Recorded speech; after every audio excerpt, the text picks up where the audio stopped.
everybody.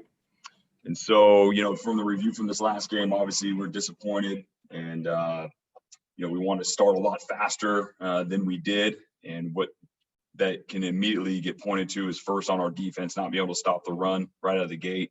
Giving credit to Stanford, doing a nice job of running the football there. But then we still got them to some key third downs on that first drive where we needed to execute and get off the field. And that comes back to, us as coaches and making sure we're getting our guys in position to make plays on the football and get off the field. And we weren't able to do that for a bunch of series there, always going clear into the third quarter. And so that needs to get corrected, and we're working on that. And we're hoping to correct that issue. And then on offense, really after that first drive, we had a couple penalties there. Again, we'll get that corrected. That's on us as coaches that stalled out that first drive there. But then after that, was very, very pleased with our offense, being able to score almost on every possession, only 7 possessions that we had on offense throughout the game, and be able to score, I believe it was 5 out of those 7 possessions. Was proud of how Dylan Morse and ran the offense, and again was clean for the game on sacks, turnovers, and was efficient with the football. But we got to get the football in their hands more. And so we're going to make those corrections, just like we've done in our victories. Make those corrections and push forward. Constant state of growth and improvement. And now we're making those corrections after a stinging loss. Now that we got to turn the page and look forward to our next opponent. Now, thankfully, we have everything here in front of us. Our goals are set. Every single year, our goal is to win the Pac-12 championship, and our goals are still there in front of us. And so now we need to build an unbelievable plan to play a really good opponent on their turf. And that's what the process we are in right now. And so with that, open up for questions. All right, we'll go to Dave Mahler, then Dan Raley. Go ahead, Dave. Jimmy, early in the year, you guys were really rotating all 4 of those tailbacks. Great depth. Everybody was fresh. You saw Richards' touchdown run late in the game against Arizona. Can you be what you want to be offensively unless you get kind of back to playing all 4 of those guys? Yeah, we definitely can. We feel, we could go in a game with one of those guys and have him be the lead back and do what we need to do. You see the balance in the offense. We're never heavy one side to the other. We're going to be throwing it. We're going to be running it. This offense definitely could run with one running back and one guy spelling them. So, again, we'll just continue to rotate those guys the way we've been doing. And we feel really good with the talent that we have back there. All right, Dan Raley, then Christian. Go ahead, Dan. Jimmy, on every great Husky defense, there's been a real disruptive defensive lineman like an Entman or a Ron Holmes. Are you still looking for that guy? And as a follow-up question to the D-line, does Latu have a chance to play at all this year? Well, I think the big disruptor right now so far, it's the stats already show it, is Zion. That's a big disruptor there. Now we're only 4 games in of a shortened season. And so I think some young guys like that, those big names that you just mentioned right there, I would not put any of our guys on the defensive front in the realm of those names. Now, over the course of their career, maybe we could do that. And so that would be great if we could get to that point. That means our D-line is playing extremely well. But we feel good with the talent that we have there. And, we just got to make a few corrections to get better. We definitely haven't played perfect on either side of the ball, but we feel really good about the talent that we have there. All right, Christian, and then Mike Vorel. Go ahead, Christian. Yeah, Jimmy, you said in your assessment of the offense, you want to get the ball in the hands of your receivers more.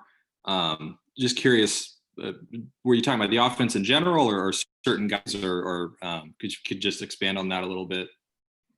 Oh, no, I meant getting the ball back to our offense. The time of possession in this last game was tilted way more to our opponent, and we need to get the ball back into our offensive hands.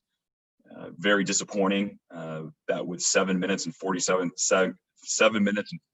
seconds left on the clock, when our defense took the field, our offense never saw the ball again. And I felt like we were getting on a rhythm, and we were making plays against their defense. And I know they had a lot of confidence that they're going to go down there and be able to score again. And so, Christian, I was just saying that we need to get more possessions for our offense, which means our defense needs to get off the field. All right, Mike Vorel, then Lauren. Go ahead, Mike.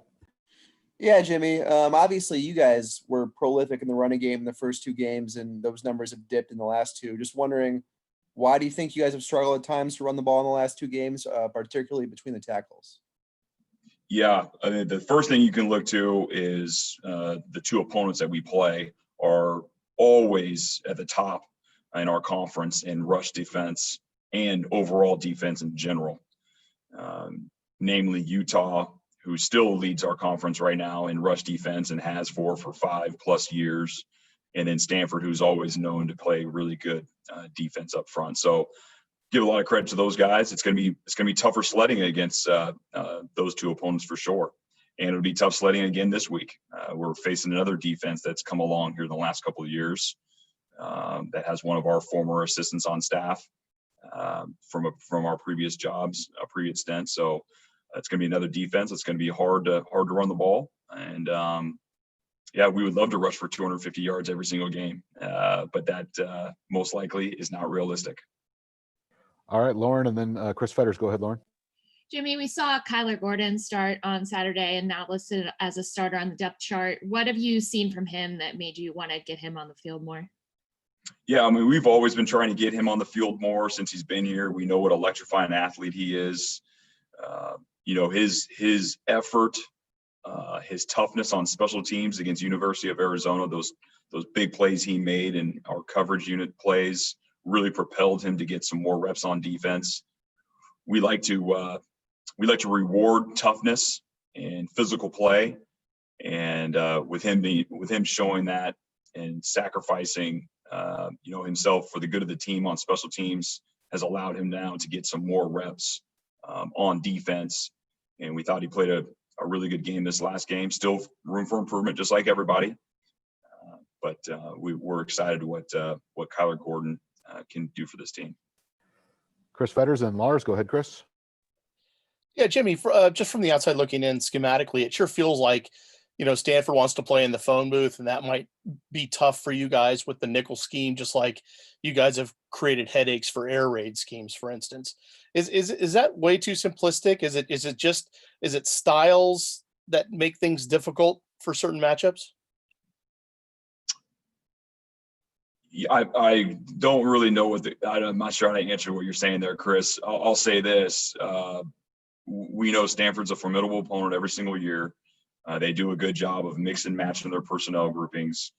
We weren't in nickel the whole game. We bounced back and forth between our different personnel groups to match up with their personnel groups, and they obviously executed better than we did. And so give them a lot of credit. And that's where we had practice yesterday, and we're going to have practice the rest of this week to make sure we correct some of those mistakes that can help us make sure that doesn't happen this weekend. All right, Lars, and then Anthony. Go ahead, Lars. Yeah, Coach, this is a 2-part question. With respect to the run game and improving that, how much of that is on the defensive line at the point of attack, and how much of that is the linebackers getting up into the second level? And then the second question being, how do you evaluate the linebackers this season, both Jackson and Eddie? Yeah, really, Lars. I mean, it's all 11 on defense. For sure, it starts up front with our D line, our outside linebackers. I mean, that's starts everything up front in terms of controlling the run game, and then making sure our linebackers and our safeties that are dropped down can roam and cap off the plays and make tackles. If we're not getting the job up front, it's going to make it extremely hard for our linebackers and our DBs that we deploy down in the run game to get anything going. Just like on the flip side, if we want to get our running game going, it's not just on the running backs. It starts with the offensive line. If our offensive line gets a push and they're blocking who they're supposed to block, and then all of a sudden our running backs look like, big time players, and it looks like they can run anywhere they want to, but it starts with the O-line. And so our linebackers, I mean, Eddie has got a ton of production. I think he's taken another step in his game, 18, 19, whatever it was, 20 tackles this last game, tons of production. He has production every single game. And Jackson Sermon, I believe, is playing his best football since he's been here and since he's been a dog. He's taken his game up to the next level. So I'm really excited about those two guys, and they're becoming leaders on our team and excellent football players.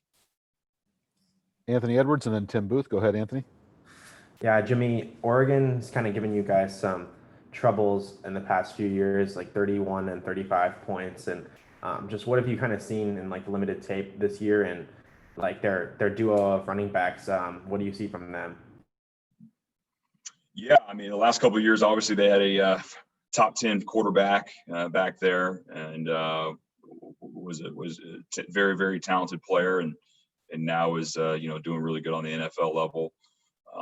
So yeah, this is an explosive offense. They do a nice job in the run game, nice job in the pass game.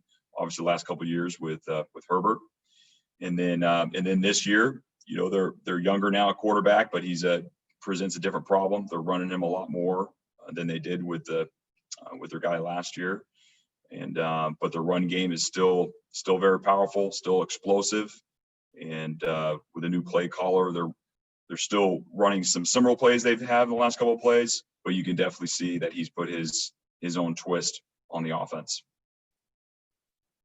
All right, we'll go to Tim Booth and then Kim Grinolds. Go ahead. Jimmy, you were a little thin at receiver on Saturday. Do you anticipate Puka or Terrell being available again this season? And with that, what were your impressions of Jalen and Rome's first sort of start on Saturday? Yeah, just like everybody in the country, people are dealing with whether it's injuries or the pandemic, and Washington is also dealing with those issues, just like everybody else is. I was very excited, extremely excited about those two young receivers. We saw that in training camp, and we saw that during the weeks of practice. And then maybe sometimes these early games didn't show up as much, didn't have the opportunities. But those guys were definitely thrust in some positions where they had to make some plays. Those guys made some plays, and I know they're going to gain confidence. And I'm really looking forward to them raising their game to another level. Those are two exciting young players that, as long as they continue to work, can be big time guys for us. All right, Kim and then Christian. Go ahead, Kim. Hey, Coach, you've always preached with your DBs just to be physical, and you've had guys like Zeke and JoJo and the fearlessness of Buddha in the past. Are you happy with the physicalness of your safeties, and do you have that guy that can really be that thumper? And at any point in the fourth quarter, did you look up and go, man, I wish this place was packed? Well, yeah. I mean, I did not do that, but we definitely miss Husky Nation for sure. In the fourth quarter, we were just worried. We're just trying to win the football game at that point. But yeah, I think on defense, the way we've played since we've been here since 2014 has always been a very physical style of defense, and that usually shows up in the run game. And I think these last couple of games, for sure, I know we're all disappointed. And it starts with us coaches at first. And it's our job as coaches to make sure we put our guys in the best position so they can make plays. And then it's on to the players. And so we all know that those last two efforts were not good enough. We're not close to the standard. And again, it starts with us as coaches first. And we will work to make improvements in that area. All right, Christian Caple and then Dave Mahler. Go ahead, Christian. Yeah, Jimmy, I know with a smaller senior class, you guys are going to have a smaller recruiting class this year than you've had in recent years. Just curious what your ideal number is for prospects that you'd like to sign per cycle. Do you want it to be equal? Are you fine with some being bigger and some being smaller, depending on what the senior class looks like? And just kind of how do you view that? Yeah, I mean, that's a real simple answer. We want 85 guys on scholarship. That's what we want. And so, it's funny, all these rankings and this and that. I mean, if we had 25 seniors that we're losing, then we're signing 25 guys. And so now all of a sudden our ranking goes higher because we're signing more guys. But now we have a very, few seniors. So we're not going to sign very many guys because you can only sign 85. So very simply, to answer your question, however many we lose, we want to replenish to make sure we're at 85 scholarships. We lose 10, we want to sign 10. We lose 15, we want to sign 15. All right, Dave Mahler, then Mike Vorel. Go ahead, Dave. Jimmy, you only had 4 penalties in the game on Saturday, but 2 of them came on back-to-back plays after the fumble recovery, the holds on MJ and Jackson. I'm wondering if there was anything about that moment that kind of stood out to you as to why those holds occurred. And then second part of the question, you mentioned Saturday night that you were pretty disappointed in the kickoff coverage. What have you seen on tape since then that kind of looks like needs to be cleared up? Yeah, so for the kickoff coverage, I mean, we need to get better, and we need to get, again, it's always gonna start with coaches. We got to get these guys better. We got to get them coached up, and then we got to get some guys out there that we feel give us some unbelievable effort and toughness to go down there and sacrifice their body for the team and make sure we're making those tackles. And we definitely have to get better in that department. We've had a couple of games where we've been great, and then we've had a couple of games where it's been not so great. And so that's very apparent that we have to get that corrected. And so going back to your question about the penalty after the turnover, the very first one, it's too bad. You watched it on film, and it's disappointing that it was called. And Coach Donovan did a great play call right there. We had 2 guys wide open. And for such a clean game to be called the whole game, and for something like that to have happen, was just unfortunate. But that's how football is. That's how it works. The second one was definitely a penalty, and we can't have that happen. And that was apparent to anybody that was in the stadium. That was a penalty, and that's really how the game should be called. And I know that's how they're trying to call it. And so, yeah, it's just unfortunate, and that's part of football. All right, Mike Vorel, then Mazvita. Go ahead, Mike. Yeah, Jimmy, 2 quick questions. First, why do you think you guys have struggled to convert red zone appearances into touchdowns at times? And then the second part, Cade Otton, I know you said a week ago that he might be the best tight end in the country. I don't think he was targeted in the first half. Is that a problem that he wasn't more involved in the pass game? Yeah, so Cade Otton, again, I say he's one of the best in the country because I know what the NFL is looking for.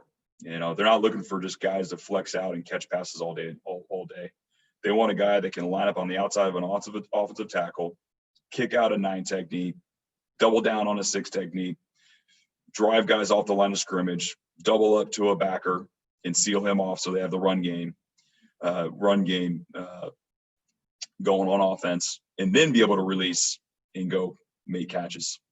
And for the tape that I've seen, Cade Otton is one of the best in the country.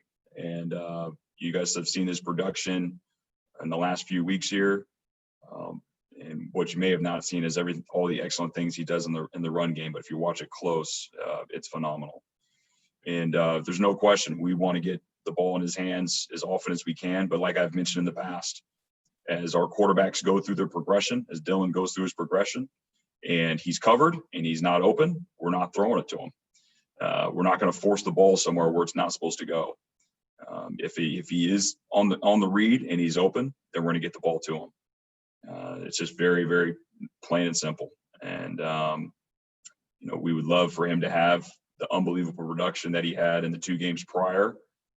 And in those 2 games, the read was there, he was open, and we threw the ball to him. As soon as we start forcing the ball at anybody, you're going to see our turnovers go up in numbers. And if you see right now, we lead the conference in turnover ratio. We've turned the ball over the least in the conference. And I think that's one of the big reasons why we're in the position that we're in right here going into one of these final weeks here before the Pac-12 championship game. And then in terms of the red zone question, we're right there in the upper echelon of the Pac-12 in red zone offense. And so, I know you guys like to talk about that all the time, but we're right there in the top 4 in the conference in red zone offense. Of course, we'd love to score touchdowns every trip we go down there. But we feel good where we're at, and we feel good about our play selection and our execution, but we still got to get better. All right, we'll finish with the 4 hands we have raised. Go ahead, Mazvita. Yeah, Jimmy, not that you all would expect anything less, but on your running backs, how have you guys been able to keep them focused in terms on each play, knowing that they're not going to get a lot of reps and being patient when they get their reps? Yeah, our whole culture here is team unit me. So it's not about them individually. It's about what they're going to do, what's best for the team. And that's for our whole team. That's for our coaching staff. That's our culture, team, unit, me. And the way we rotate those guys in is what's best for our offense, not what's individually for one person. We throw fresh running backs at guys. We have guys that are better at certain plays, guys that are better at certain pass plays, run plays, and we're putting those guys in position to make plays for our team.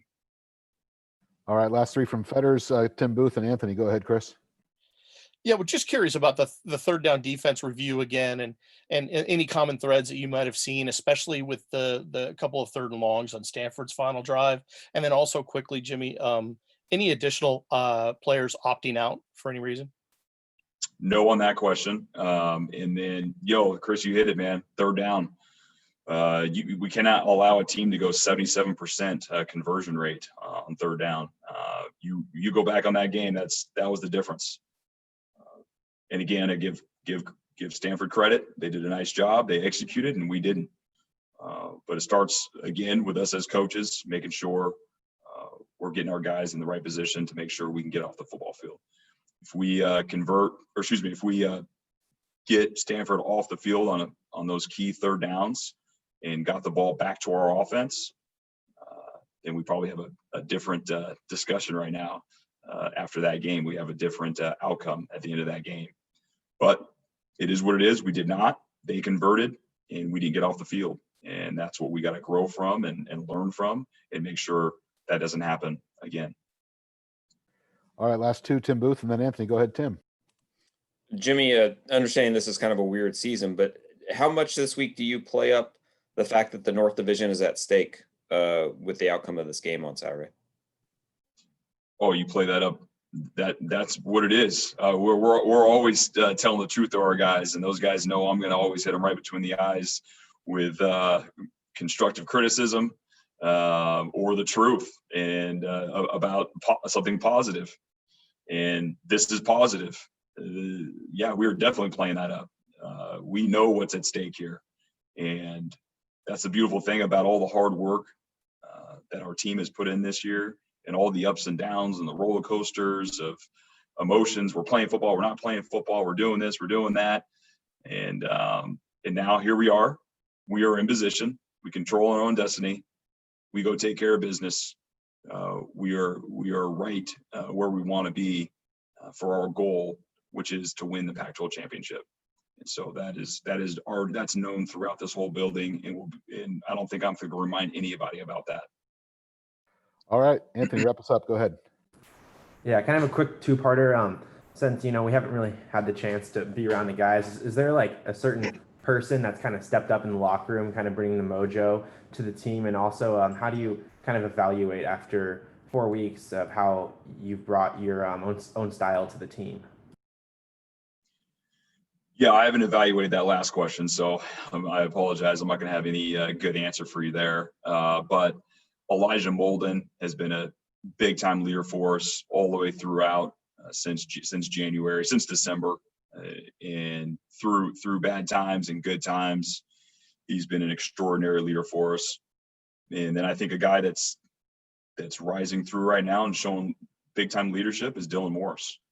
Dylan Morris is always walking the hallways, watching more film. I see him leaving here 9 o'clock at night at times, studying film.